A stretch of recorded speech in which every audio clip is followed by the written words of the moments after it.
I know you love the 8s, but I think we both know that this is a type of speaker or product that's always going to divide the hobby. Yeah. I'm not suggesting that that's Bang & Olufsen's intention by any means, but I feel like more knee-jerk reactions tend to come out from consumers or viewers when we talk about products like this. Oh, for sure. For sure. Well, I think the knee-jerk reactions like Threshers and Joals are the more common and outspoken. There are also true believers, I guess, or people that are more open-minded when it comes to a product like the Bang & Olufsen 8. For example, Joseph says Bang & Olufsen and Bose have often been sadly neglected by the hi-fi community, but not by music lovers. True. Both companies understand the science of acoustics, and their products can often put their vastly overpriced audiophile counterparts to shame. Whereas, like I was saying, I believe it's more typical, at least the people that watch our channel, that think like Thresher and Joal, for example. Thresher says, it's hard to take B&O seriously as an audio company anymore. Their products are overpriced, and while they look great, they are a terrible value. They're the Bose of high-end audio. They sell mostly based on their old reputation and looks, not their sound, making them more of a lifestyle brand more than hi-fi. And then Joal says $6,000 is kind of nuts for these. I feel you can easily find other solutions for a lot less money. Looks more like a luxury piece for non-enthusiasts more than a true audio performance. Can I add? Can I say something? Yeah. To the last question, it really depends what kind of enthusiast you are.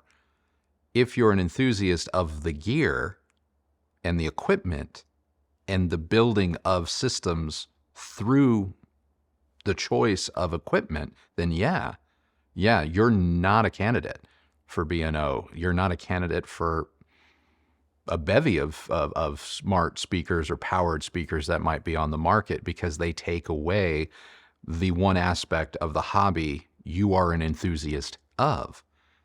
But if you are an enthusiast of just going through life and making sure that as much as possible, entertainment is on tap at the ready, and you just always want to be inspired to listen more rather than judge what you're listening, I would say there's nothing better than a B&O or some of these other new upstart smart speaker brands, because I actually think one thing that one of the questions said is partially true, but they're using it in a negative way. And I think it's time we flip the script and see it as a positive.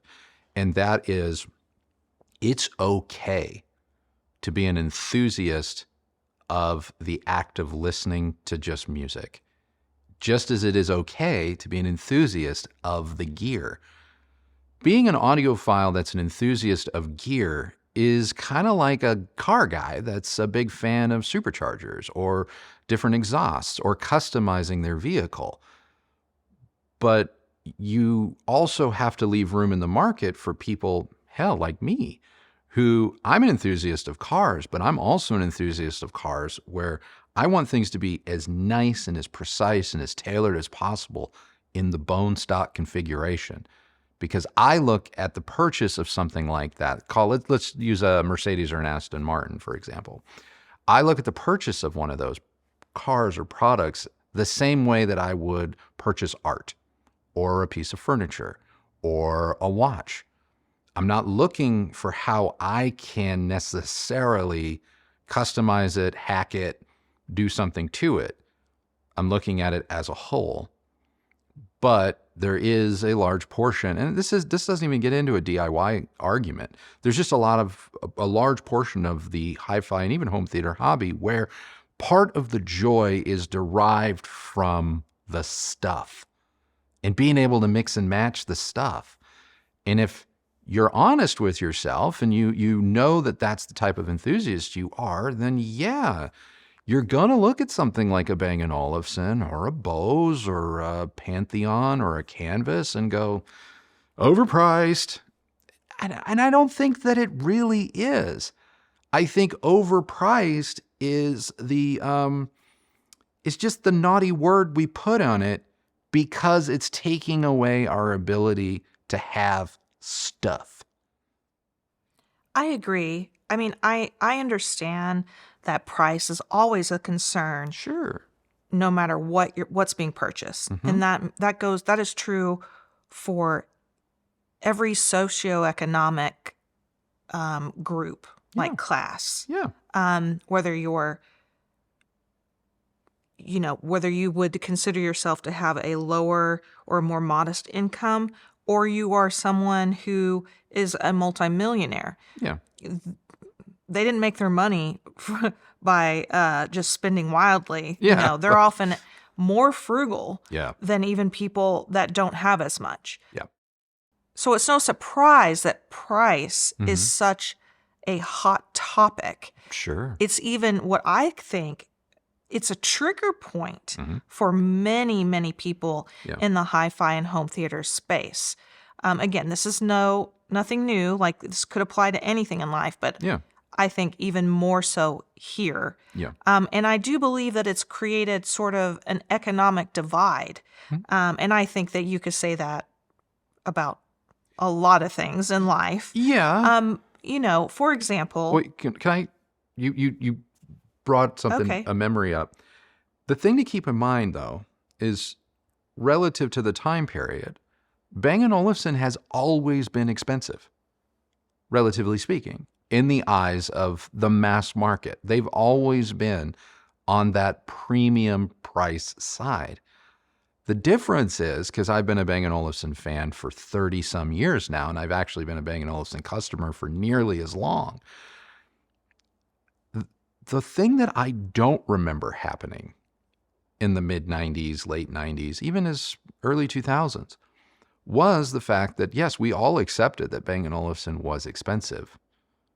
But I don't remember people getting upset about it or angry or just like, it was like, no, it's its own thing. And that's going to be okay for some people. And then the rest of us were over here. And I felt like people had that same kind of mindset towards Bose, of all things. Oh, it's not for me, but yeah, So it's become increasingly, I don't want to say toxic per se, but there's a lot more oomph behind the divide, if you will, when the divide has always been there. So it almost feels like people are waking up to the divide when in reality it's always been there. So they're almost like shocked by it when people like me that have been fans of Bang & Olufsen for a while, like $4, $5, $6 for a small speaker, that's the norm. Yeah, I mean, it's hard to discuss a topic like this without going into the conversation on a deeper level. Yeah. Like bringing into the conversation people's politics, their their place in life currently, how they're doing financially. I mean, there's a whole lot more at play, but I do believe you're right. I think that people are a lot more vocal about their distaste for things that cost more than they can afford. And I don't say that as to pass any sort of judgment. I don't blame anybody. I'm with you. I'm not judging people. I just feel like even if you can't afford certain things, and let's take it away from Bang & Olufsen, even if you can't afford certain things, vilifying something on the basis of price or what you think maybe you can and can't experience, I hope that people don't do that, because I don't want anyone to close the door on a possibility of an experience they may be able to enjoy at some point in their life. And I kind of feel like if you poison your own well too much, you're going to close yourself off to that. And I've known people like this, where it's just like you made up your mind at one point and you've just held on to it. And I mean, anecdotally, like I have some family members that are like, oh, sushi's gross. Oh, sushi's gross. You know, like they've made up their mind, like raw fish. Ugh. But just the other day, or not the other day, a couple weeks ago, we were at a restaurant with some family members and we ordered, it was like something tuna, and it was raw. It was raw. And some of my family members, certain ones, were like, oh, no, and then like just hammering them, like, please, you got to try it. You got to try it. You got to try it. They finally said, okay, fine. And they tried it. First words out of their mouth, oh, it's like dip. It's like dip. And then they went back for seconds. And to me, like things that maybe you can't appreciate, see the value in, enjoy, or want for yourself today, I hope you leave the door ajar just a bit, because who knows, 10, 20, 30 years from now, you're going to be in a different position, different place, a different mindset, just different priorities. And I would hope that if there's things in your past that maybe you wrote off, you give a shot. You never know. You could turn out to be, or whatever the experience is, could turn out to be the thing that you're like, oh my God, like I'm going to take that one with me to the grave. This is a good one, you know? Yeah, I totally agree. And going back to Joel's comment, I mean, I agree with him. These are the Bang & Olufsen, like anything from them, they're expensive. Yeah. And of course, yeah, you can find other solutions for less. But you could say that about anything these days. Yeah. Will you be as happy? Who knows? I mean, I just would, like you said, don't write everything off or make assumptions just because something is expensive, or maybe it has a design where design has been made a priority, and automatically assign whatever that is to the category of this is only for non-enthusiasts, right? Or that it doesn't offer a true audio experience, because you don't know that. You haven't, especially if you haven't had the experience, given yourself the opportunity to experience whatever it is you've already like cast off as a no for you. I'm just saying, try to be a little bit more open. Now, going back to the economic discussion, or continuing that discussion, Re Tokyo said, I bought the 28s some time ago, and yes, after decades of hardcore hi-fi mania, I am at peace and enjoying the music. Nevertheless, the permanent price increases and messaging, and in this person's opinion, the focus are now on high net worth individuals from B&O have stopped me from buying the theater and probably other purchases from them to complete a home cinema setup.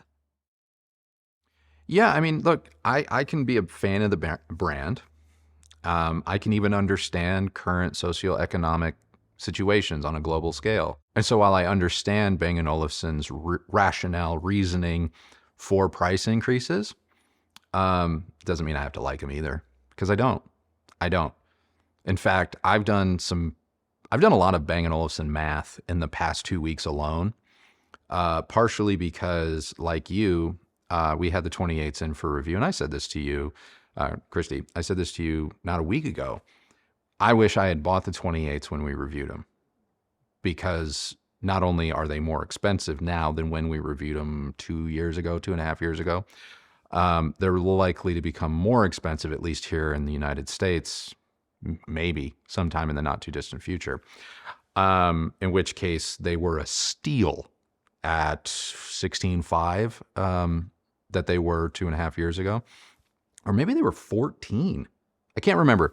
But I regret not pulling the trigger on those. And I also regret about 18 months ago not maybe pulling the trigger on an opportunity to get a pair of 50s, because now they're completely, I'm not going to say they're outside of my range forever, but they're not in my 5 or 10 year plan anymore. When they were maybe, 18 months ago, I had an opportunity arise and it was decent. And so, but I hesitated, and it's fine. It's fine. I'm not, but yeah, I don't like the price increases either, but I understand why they're there. As for the positioning of they're only going after like ultra high net worth people, I don't think Bang & Olufsen's alone in this strategy. And I think if you're really honest with yourself and you take a much more bird's eye view of the entire AV landscape, I think you're going to find that a lot of brands are doing that. A lot of brands are doing that. And again, I don't want this video any more than you do to become some grander commentary on other things. That I want to keep it fun and light, but I wouldn't laser focus on B&O being the guilty party on this. I think you have seen it or you're going to see it with a lot more brands. I do believe that this shift that maybe consumers are now seeing or acknowledging is likely what is contributing to some of the animosity we see in this space. Yeah. For example, this isn't even about Bang & Olufsen, Okay. but Richard Nielsen left a comment and says, why is it that hi-fi dealers always recommend extremely powerful amplifiers when you're looking for speakers? For example, my dealer said that I should stay far away from the Polk R700 unless I had an amplifier of at least 200 watts. I have an advanced Paris A10 at 130 watts, 8 ohms, and 190. It's 190 at 4. But he thought that was not powerful enough. I know he's wrong on that. Yeah. And the A10 pulls the 9700 without any problems. My 20 watt tube amplifier can actually do an excellent job with these speakers. I'm so tired of these types of dealers because in the end, they make people feel that the hi-fi equipment they have is not good enough. Yeah. And some may walk away from this wonderful hobby because of the dealer's snobbery and I want your money, I quote, want your money mindset. Yeah. I'm tired of it. I know you have brought up the topic before. I would love it if you could shed some light on this topic. I mean, I'm going to cut the dealers a little bit of slack, and I'm going to defend someone that I don't know and that can't defend themselves. Understand, a dealer, while they can have the best of intentions, they are a business. And as a business, they have to sell you what they offer. And you having something that maybe they don't offer, they're going to try to do their best, hopefully in a non-snobbish way, to get you to buy something that they sell. Did this dealer go about it the right way? In my opinion, no. Is your advanced Paris capable of powering the R700s?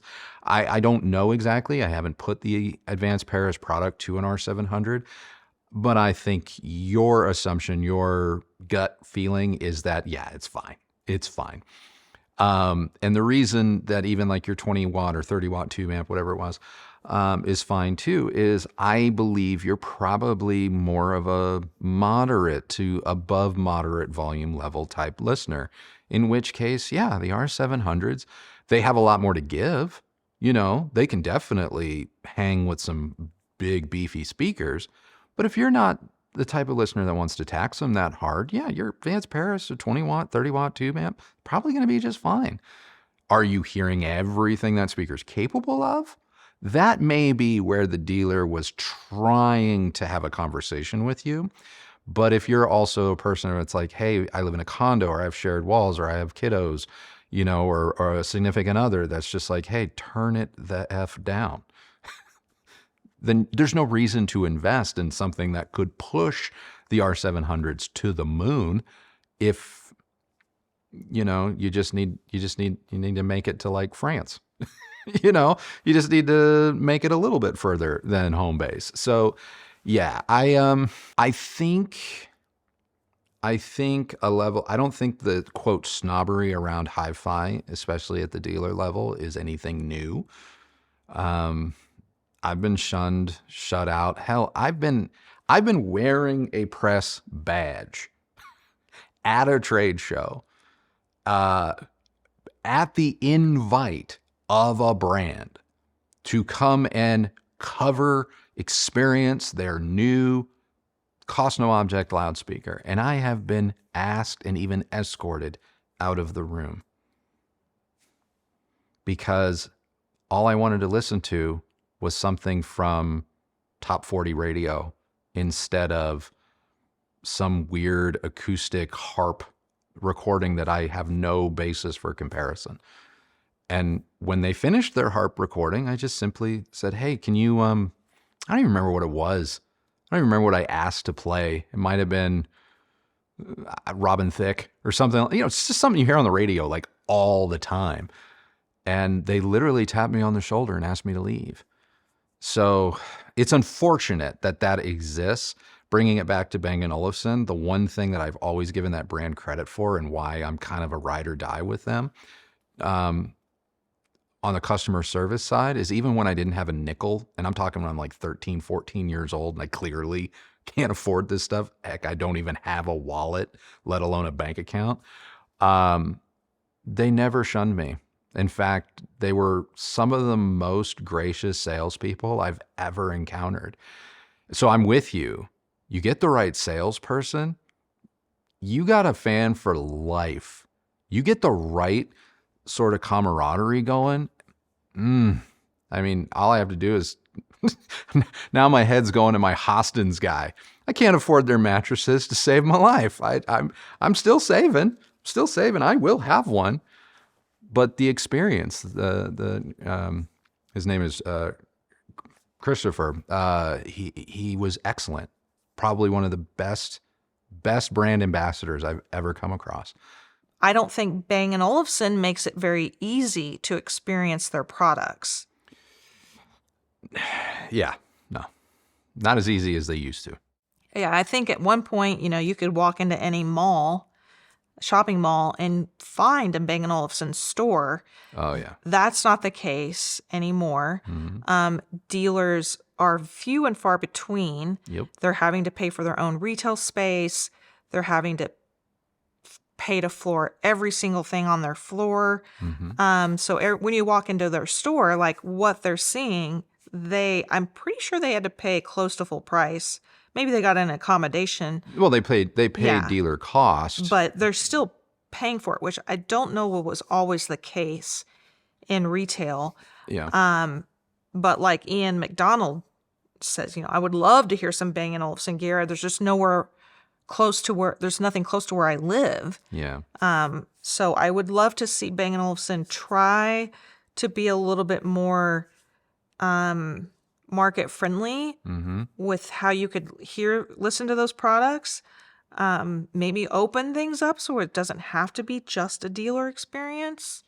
Yeah. I'm of two minds on this, and I've actually had the good fortune to, get to know a few different Bang & Olufsen dealers. And this is a conversation that I've had sometimes briefly, sometimes not so briefly, with owners of B&O retail places. I'm of two minds of it because I get the strategy. I do.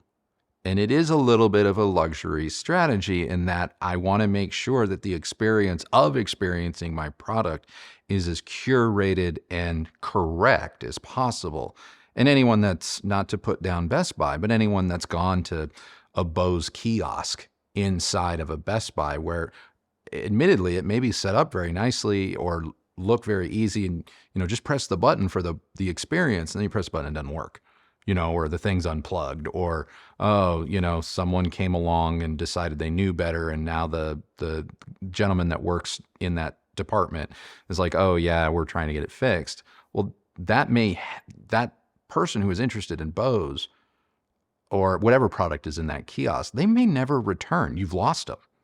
You've lost them. And so from that standpoint, I get the strategy, but I also think that Bang & Olufsen is putting a lot of weight on the very people who, as dealers, as shop owners or whatever, they are the face of your brand. And when they have an uphill battle because they not only have to overcome customer objections, just the general public's objections, and bring them in, but then on top of it, the buy-in, because let's face it, these are high-priced products. The buy-in, even at the dealer level, is so much higher than if you were to be. I'm not using examples to put anyone down, but if you were to be, say, an ELAC or a JBL or that kind of a dealer, it's just a different world. And the only thing that I can lean on, because this has been my experience, is the fact that at a minimum, throughout all of the years, at least in my experience, the service has always followed the product. So when I've needed something, I've always been taken care of. But you got to be a customer. You've got to become a customer first. And that's where I think there's a disconnect, and that I would love to see Bang & Olufsen from the corporate level on down really get a cohesive strategy together, at least in North America. Maybe they're killing it in Europe and Asia. I don't know. But in our neck of the woods here in the US of A, it used to be really good, and now it's kind of like, ooh, we still exist, right? Yeah, and I want to just be really clear. Yeah. The dealers that we've been to have been really great. Fabulous. And helpful. Yeah. And the environment is beautiful. Mm-hmm. They're knowledgeable. They're more than willing to help you and answer any questions. Like, I don't feel like they're the types that if you walk in, I don't think it's going to be like a Julia Roberts Pretty Woman moment where, No. if you don't walk in looking like you can afford a pair of 90s, that they're going to treat you like you can't afford a pair of 90s. Yeah. So I want to be clear about that. And I am with you. I think that some of the onus falls on the corporate side of things, where I just feel like they're not supporting their own brand as well as they could. Yeah. And I will say the exciting Bang & Olufsen. The exciting thing about that is I think other individuals, designers, and brands have seen that. And they see it as an opening. And now I think Bang & Olufsen is going to have legitimate competition. And as a person who likes well-designed, all-inclusive, smart audio with maybe a bit of a luxury tinge, not to say that I'm going to turn my back on B&O, but it is nice to now have more things to compare them to. And if nothing else, to drive them harder to be better. I totally agree. I mean, Canvas, that speaker we reviewed a month or so ago, is a great example of a company who really seems to get it. Yeah. And we've been talking with them even since our review came out about doing future reviews of their products as they start to come to market. And they've even said that, like, they're willing to put their product up against other B&O components and are. I don't know if it's going to happen, so I don't want to. Know if it's going to happen. Don't get too excited, but it could. I think they're serious about it. Yeah. They may actually send us their personal harmony from Bang & Olufsen, so that we can test their product against what they consider to be the gold standard. Do you know how much of a boss move that is for a competitor to say, I'm willing to buy something that's way more expensive, way different class, if you will, and send it to you along with my thing so that I can hear what you think. That's insane. 100%. That is insane. I have mad respect for Canvas. I count on one finger the number of times in 25 years a brand has ever done that. So I want to get to a comment from Rob Zergott, 1484. Okay. This is sort of a comparison question, Okay. and we're going to get to more comparisons later. But I wanted to bring Rob's comment in because I think it could be an important discussion. Okay. Rob says, I've rewatched the BEOLAB 28 and KEF LS60 reviews many times, just to try and talk myself out of the 28s. Rob had the opportunity to listen to the 28s and the LS60s on the same day, though they were not in the same room. Still. Try as I might, along with a very willing salesperson, I wasn't able to get out of them, the LS60s, what you guys heard in that review. The 28s, however, yep, I hear what you hear, and I think I'm destined to buy them. That said, in a never-ending search to try and save money. 2 questions. Okay. The 8s versus the KEF, LS60, or any other powered option from KEF. 2, 8s with a sub versus the 28s. And while mentioned, I don't think you had the B&O sub to try with this pairing, so that might be tough to answer, question 2, but I would appreciate your thoughts, even if they're theoretical.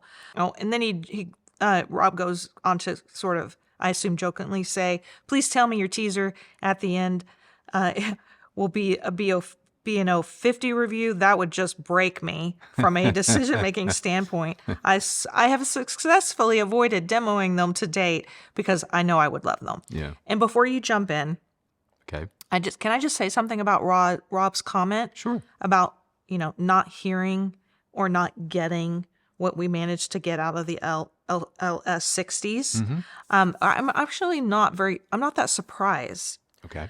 I think it takes time to fiddle with speakers like the KEFs and the 8s in order to get to the sound that you want. Obviously sometimes it can be automatic, but other times it's not. For example, I think I'm remembering this correctly. I don't think the KEF LS60s automatically, like right out of the box, sounded as good as they eventually sounded after you did all of your tweaking to them. And I know I can say with 100% certainty that the 8s didn't. Even though I have heard the 8s, hear me out. Okay. Even though I've heard the 8s in a Bang & Olufsen showroom, before, and I thought they sounded really, really good. So judging a speaker at a dealer showroom may never translate to the experience you're going to have at home, good or bad. Correct. And had Andrew not spent the time experimenting with the 8s or the KEF sound, I'm not sure I would have been as positive about either of them. The good thing about speakers like the 8s and the LS60 is that they are so flexible. And that you can basically tune them to sound a variety of different ways. And this is why I would just urge Rob not to discount the KEFs based on a single experience. And I would agree with you. Will the KEF or can the KEF sound exactly like Bang & Olufsen BEOLAB 28s? I don't believe that's possible. Close, sure. Comparable, absolutely. Maybe even better for some people. But exactly the same, no. Because there is voicing to Bang & Olufsen speakers that is somewhat unique. And what I mean by that is while they can strive for a colorless sound or a neutral sound, they are still doing little things here and there that make things appreciable at certain volumes. They adjust the output and whatnot when you get to other volumes. And so it is going to be a little bit unique to them. Um, the Kev, yes, I'm going back in my memory banks. I got to a very, very good spot with the Kevs, but admittedly, yes, I did make adjustments inside the app and while taking consistent measurements using Room EQ Wizard and the UMic 1. I walked that speaker into a quote sound that I really liked. And once I got there, oh boy, that is a special speaker. But I will admit to you, it was hella easier to get to that sort of emotional place with the 28s.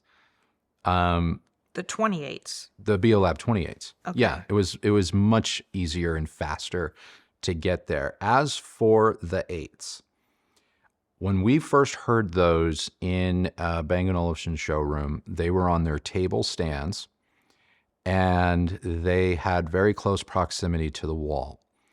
As a result, they sounded huge. I mean, whoa.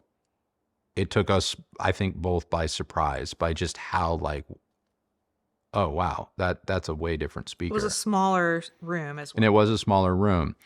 When I first got them here in the house and I set them up and I put them on stands and I put them where most speakers sound really good, they sounded really great from the mid-range on up, but they were a little bit anemic in my experience and my initial impressions bass-wise. And So can I just jump in really Yeah, quickly to expand on what I said earlier? I felt that the 8 out of the box, and we did initially just set up one. I thought it was way too neutral for me, but I know after you experimented with it a little bit, I did love the sound, just like I feel like I love. the LS60s.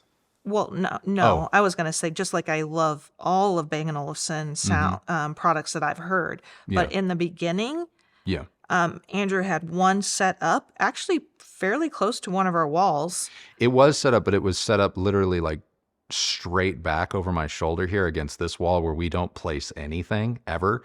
And the reason I did that is A, I needed to make sure it worked, B, get it up and running on the app, and C, just see how it was with the set it and forget it sort of mentality where it's like, I could put a speaker here, so I did. And I will admit, it wasn't my favorite. It wasn't my favorite. And I worry that if there might be a large portion of the audience that would have that kind of an experience and immediately box the speaker back up because it didn't wow me. And for this amount of money, it should just wow me straight out of the box. And it's not that it was bad. It just wasn't what I recall from the store either. But when I got both of them set up and put where we normally put speakers, and then I started to play with that, maybe for about an hour, really, honestly, for about an hour. And then I ran the auto room correction. Oh boy. Their super high bass output notwithstanding, which I bring up in the review, it is limited. Between the goalposts of 50 and 65, 70 dB, fantastic.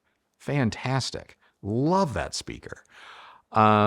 As for the other questions, no, we did not have the 19 subwoofer. It's been a minute since I've heard it. And as I understand it, if you wanted to use the 19 subwoofer, you may have to use cables between the 8s and the sub or rely on one of Bang & Olufsen's. I don't want to say the core because I don't know if it's the core that will make it all work together or if it's another type of box that the dealers have access to that they don't really advertise publicly on their website as far as getting slightly older products to work with new ones and vice versa. But as I understand it, it is possible. I just don't know how plug and play that it is. But yeah, I do maintain that if you want the 8s, I think in order to get as close to say 28 sound as possible, you're going to need some way of augmenting that low end. But I also don't believe that even by doing that, you're going to have the total experience of the 28s on their own. And so I hate to be that guy because I kind of think I don't want to spend your money either, but I'm going to be that guy and say, if you know the 28s hit you in the feels, it's best to just stay the course and try and figure out the timing, the financials or whatever. Because ultimately, I do think that if you go with the LS60 or you even go with 8s and a sub set up correctly, you're going to kind of always be wondering if you're getting what you wanted in the first place. Well, I think this is a great way to just sort of get into some of the more technical questions we had from some of our viewers. Okay. For example, at Emmanuel McDonald said, I noticed you had the 8s pulled off the wall. Mm-hmm. How much does it hurt their performance to have them against the wall? They could almost pass as sconces on the wall if that wasn't going to impact their sound, which is something my wife might palette better too than something like the Sonos 300s or other speakers that stick out like a sore thumb. Yeah. They're designed to be on the wall too. You can option yours from the dealer with a wall mount. They are designed to work on a wall. And it shouldn't impact their performance all that much, if any. Gray Quinn said, I found it really interesting that these speakers sound very well in low volumes, keeping a high level of bass, maybe also treble. Do you think that B&O kept in mind a loudness control or like the Fletcher Munson curve when lowering the volume? It is striking that almost no amps these days have the loudness control for low volume listening. I can think of Yamaha amps as an exception. Paradoxically, they're higher level models. They may have very well kept that in mind because there is a literal loudness button in the app, and it is on by default. So you can toggle the loudness on and off. Now, I want to be clear. Yes, it is on by default, but everything I described to you guys during that review was with the loudness slider off. Glad you made that point. Walking on Keep. Okay. I've got them. Oh. As soon as they showed at the dealer. They're excellent and perfectly priced, as the 28s become ridiculously expensive, as well as the theater. I wish they are working on a cheaper soundbar as we speak. How did you connect a TV? Did you do it by using the Apple TV? Yeah. Apple TV with its AirPlay connection sees the B&O BEOLAB 8s beautifully. I just select it from the drop-down menu, and then the Apple TV defaulted all of the volume for TV, music, and movies to them wirelessly. So the only cable that was running from the BEOLAB 8s was power cable. And I love that. I love that about this product. Now, there are other ways to connect not only the 8s, but the multiple 8s, or 8s with 28s, 8s with 18s, so on and so forth. But that may require you to use the core, which is like a little box that's about yay big, that can easily be hidden behind a television or tucked away on a little shelf. There's just a lot of ways. And then, of course, you've got BeoLink, the proprietary connections, and USB-C, which the USB-C with a dealer spec adapter can also be turned into a line level RCA style, input, which would let it be used with, say, preamp outs, maybe with like an AVR or something like that, or a processor. So there's some flexibility, but for me, because we're pretty turbo Apple users here, I just love that I just plug them in, get them set up on the app, stereo paired, EQ'd, and then the rest of the time it's just Apple TV remote, and it's fabulous. Well, we have two questions from our viewers that have to do with maybe connecting the 8s to one of Bang & Olufsen's soundbars. Aura Tab says, have the BEOLAB 8s essentially been designed as a satellite speaker for the theater? Are they really that good by themselves, or is it just a useful coincidence? And then I don't know. At Harm says, my question for you guys, I wonder how the 8s would sound in combination with my BEOLAB Stage, which I don't think you can use. Yeah, to the best of my knowledge, and I apologize if there is like a true diehard B&O fan watching this. If I'm wrong, my apologies, please clarify. But to the best of my knowledge, I do not believe that you can add anything to the BO Sound stage, which is the $1,400, $1,500 to $2,200 sound bar, all-in-one sound bar that Bang & Olufsen offers, which you can buy on Amazon, and it's a little bit more readily available. I love the stage. That is not a knock against the stage, but that is kind of a one and doneer, to the best of my knowledge. Maybe something's changed. I don't have a stage anymore. I probably will be picking one up here soon. But for, that's, I don't think so. But on the theater, yes. Were these designed to be satellites for the theater? In a way, maybe, yes, but I don't know if that was their exclusive design purpose. As Bang & Olufsen said, and as I pointed out in the review, this really is kind of 3 speakers in one. It can work by itself. Obviously, you can stereo pair it, and then you can also use it as surround and effects channels with the theater, with 28s, with 50s. Again, maybe you have to use the core, maybe you don't. It really depends on the B&O products you're starting to mix and match. And a dealer will be able to better explain that, help you, and put together a roadmap. Even if you're not going to buy everything at once, put together a roadmap like, hey, you're better off getting the 8s over, say, a pair of balances if you know you want that expandability into home theater. The 8s are better served for that. We have a couple of questions about the longevity, concerns about longevity with Ooh, Bang. I love that. Okay. Oz Chrono says, how do B&O products age? A dealer just opened up in my country, and I am very tempted to buy the 50s, but they are now 7 years old. Given that they are all-in-one powered speakers, what happens when a new wireless protocol shows up or HDMI ARC becomes the norm? It seems hard to justify the price of an all-in-one solution that is already, quote, outdated. Still, I love B&O. To the best of my knowledge, the 50s, to do some of the things and some of the connection options that you have described, they come with or will be packaged with the core. Again, a little Apple TV sized box. I believe that's going to be part of the purchase price, or the dealer's going to say, hey, you're also going to need to pick up a core in order to do some of these things.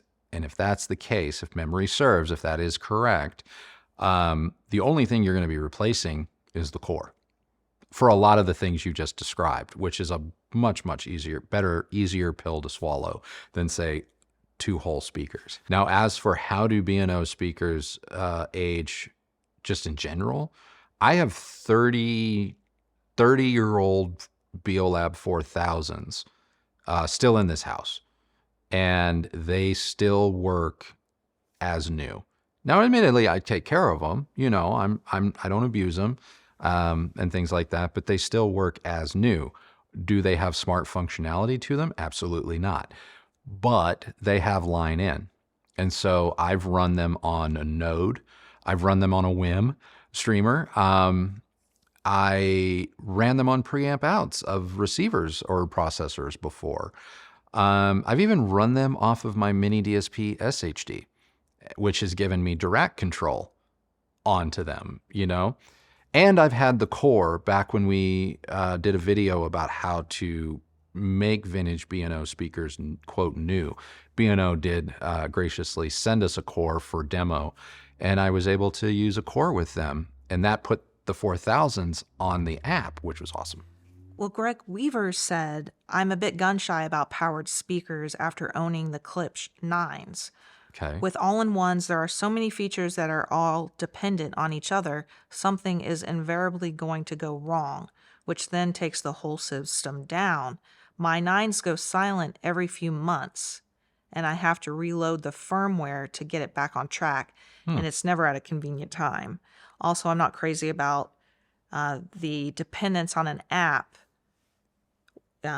what that means as years go by. Yeah.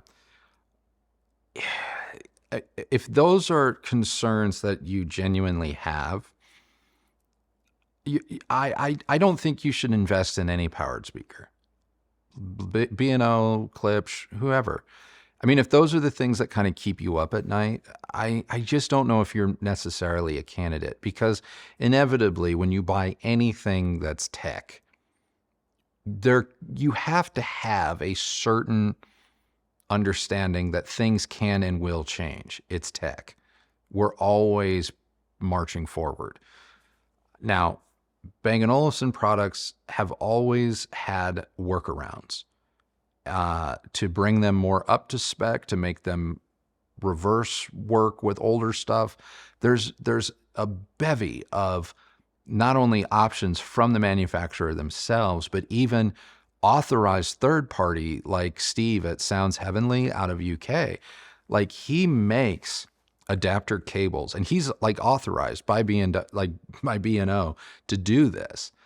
They may even use him. I don't know, but he's a great resource for not only older stuff, but can make all of the ecosystem kind of stuff work. And I've used him for my own needs from time to time. He's a really, really great guy. So I hear you, and I hear this about powered speakers. I get it. But I think if everyone is really honest and really only look at products the way that they use them, and not on the promise of perfection of how everyone is supposed to use. Like, this is kind of, it brings me back to the Rotel 5000. Like, as a reviewer, and in the grand scheme of things, I do have to point out when a product is like, well, it doesn't do this, and it doesn't do this, and it doesn't do that, because you may not interact with something the way that I do. You may not find value in the same things that I do. Nevertheless, I point that out. You have that information. Go with God. Do what you want. For me, though, the 5000 bordering on perfect for my needs. And Bang & Olufsen is that way for me too. You know, I know a lot of people will be like, oh, but you can't do this, you can't do that. I'm like, I don't need to do that anyway. That's not a concern for me, so it's a non-issue. But I don't want to make that call for you, because it could be a big issue. I don't know. But in terms of longevity, powered speakers, support, Bang & Olufsen's one of the best. Well, and also I think just to keep in mind that the idea of perfection forever is maybe a little bit unrealistic, or it's a bit too much pressure to put on anything. I mean, obviously products fail, and that sort of failure is not isolated to just active or powered speakers. I mean, our Audiolab XP had an issue, and we sent it in for repair and never got it back. So something went wrong with that. We had something go wrong with our very, very expensive Canner amp, even though it performed great. And, same for the Audiolab. Both of those products performed exceptionally for years. And then, just something happened. One day they didn't. Meanwhile, maybe, like the Onkyo RZ70, or not the RZ70, but the RZ50 we had, never had an issue, even though some other people, if you complain go on constantly. Yeah. So it's really kind of a hit or miss. Like our Klipsch 7s still work just fine. Yeah. Still work. I haven't had an app issue with the 7s, but I can tell you when we were evaluating whether or not to review the Flexus soundbar system, nothing but problems. That's why we didn't review it, because we're like, you need to fix this before you release it. And then they released it. And I was like, blah, blah, blah, whatever.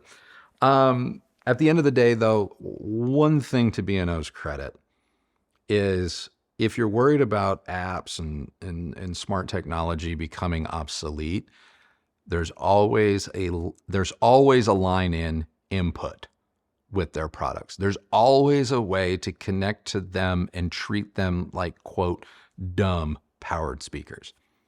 So that if you come across a better streamer, or a better option, a better DAC streamer solution for you, and you want to use that, as long as it has preamp outs and variable volume control, you can still connect it to a B&O speaker. Okay.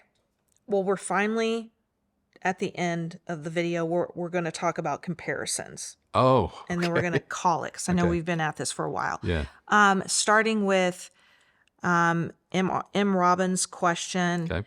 I'm not B&O's target customer, but I appreciate quality engineering and lifestyle products visually. I actually have to ask, in a whole home lifestyle type setup, could you not compete with this with a higher end in-wall system that would definitely give you more visual or hidden options? I'm curious how that would compare.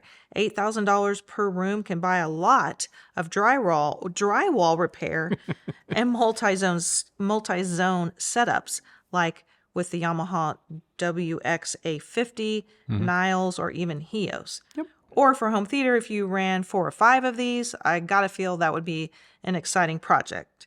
Think of comparable priced in-wall setup could give equal or greater. Definitely on the stealth factor, the stealth wow factor, where you or guests or family members get to walk into a room and just be kind of surrounded, like, where's it coming from? Nothing's going to beat a properly installed and hidden in-wall system. It's just not. And that's coming from somebody who, in my first home, I went a little nuts and I had full Meridian in-wall system in my house. And it all ran to a central brain rack equipment room. And I had Meridian 800 series electronics powering everything. 800 and G series electronics handling everything. It was trick as shit. And it still to this day is one of my favorite systems I've ever heard and I've ever had the privilege to have. Could it compete with Bang & Olufsen? Absolutely, it did. Was it as cheap as Bang & Olufsen? I don't know. The one thing that you have to keep in mind with in-walls is, while they are unobtrusive and cheaper than their freestanding counterparts, while often offering much of the same, if not the same performance, they still require you to have lots and lots of cabling, power amplifiers, some way to control and select sources and push the signal around. And as a result, you're still going to need to find a home for all of those devices. And the more passive speakers you put in your trick setup, the more potential for those devices to add up, which is why in these really custom homes, you often see them have entire rooms, closets, and whatnot, where they're just the gear to run all the hidden stuff. If you have that kind of a setup, you can definitely put together a rockin' system that will be as invisible as you want it to be for way less than Bang & Olufsen. I'm not even going to try and convince you otherwise. You can. But you can also build a system like that that's way more than Bang & Olufsen. So as with anything, you just have to decide what's going to work for you and shop accordingly based on your needs, your habits, and your budget. Bo Rerun wants to know about how the B and W formation duo compare to the 8s. And okay. I love the duos. Oh, yeah. The duos are going to outperform the 8s in 3 major categories. Volume output, just across the board, 20 to 20 volume output. They will play louder, no question. 2, they're going to have more bass with less of a limiter. Kind of goes hand in hand with the first one. They're going to play louder. They're going to have more bass. Number 3, they're going to take up more space. They're going to be way more noticeable. And the 4th, maybe cherry on top for anyone that's like, okay, I like all 3 of those things. They're probably going to be less expensive, if not on freaking closeout at this point, because that is now a 4 or 5-year-old design. All that said, the formation duos are fabulous speakers. Fabulous speakers. I don't think you can get them anymore. If you can, you might want to take a chance. They're fabulous. But their app, what they supported and how they supported it was never awesome. Functional, yes. Capable of producing great sound and an enjoyable experience, 100%. Anywhere near what's possible in the B&O app with the 8s or any Bang & Olufsen product, not even close. Not even close. And if you're trying to interface the Formation Duos with, say, a television using an HDMI ARC connection, know that you have to buy the separate outboard Formation box. I don't remember the name of it, but it is a separate little box. It's stylish. It's cool as hell. But it is separate. Jade Gamers says, are you going to be reviewing the Beosound A5 anytime soon? I'd like to know how they compare to the Balance. Okay. We have a pair of A5s, actually. I compared them. I didn't bring them up in the review like a dummy. I wasn't going to review the A5s. I wasn't, but I think I might. But I think I might have to save it for early next year because I think I want to review them outside because that's where we've been using them. And now it's a little bit too cold for pool weather. But when we were able to enjoy our pool project for like a month before it got a little too chilly, we grab the handles, take them outside. So I've grown in my affinity for the A5. When we first got one, admittedly, I wasn't the biggest fan, but it had a couple of bugs. But those have all been fixed in firmware updates. And now that it's been fixed, like it's a very capable speaker. Definitely more versatile than the Balance in terms of just flexibility, grab and go. Way more versatile than that. And I actually prefer the A5 to the Level, which we still have our Level. And I thought the Level was super flexible because it kind of had that handle and you pick it up and you go and it ran on battery and all that. But I think the A5 is better. I do. Admittedly, when you use A5s as a stereo pairing, it looks kind of ridiculous, but it's not anything you couldn't get over. You know, it's just weird to see a speaker with a wooden handle, you know, on a pair of stands or maybe on either side of her cadenza. But the A5's really, really good. And it's kind of competitive with the A9. I would argue it may even have the sensation of a little bit better oomph. With the A9?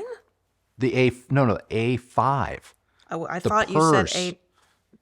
No, the lunchbox. No, the A5 may have the sensation of just a little bit more concussive air to go along with the bass compared to the BEOLAB 8. Nothing. Look, unless you're willing to buy the 28, the 50, or the 90, nothing out just rips the A9.